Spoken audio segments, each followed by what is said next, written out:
I'm Peppa Pig. This is my little brother George. It's Denny Club, it's Meg. I'll tweak you with my journal, make me crash. Like how about game, let's play.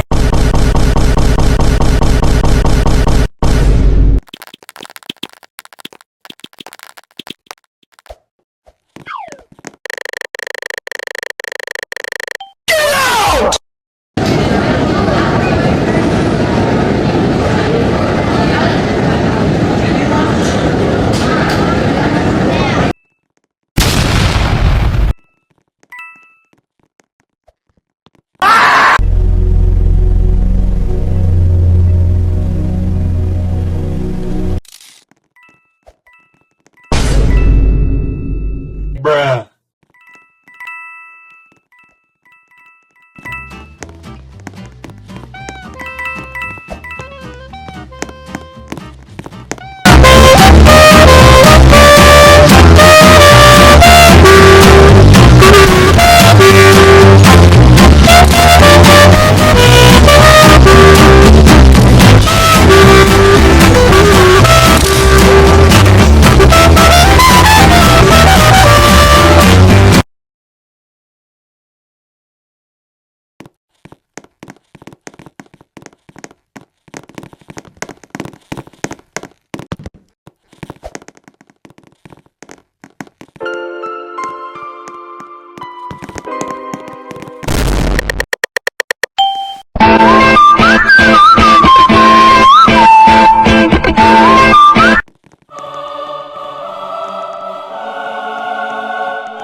Uh-oh, send in the rednecks, all of them spinning round and round. Round and round and round we going round and around we going round and round we going round and around we go.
And that was part 10 of To Funny Moments.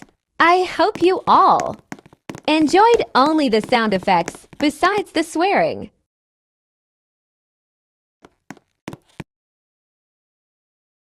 Bye.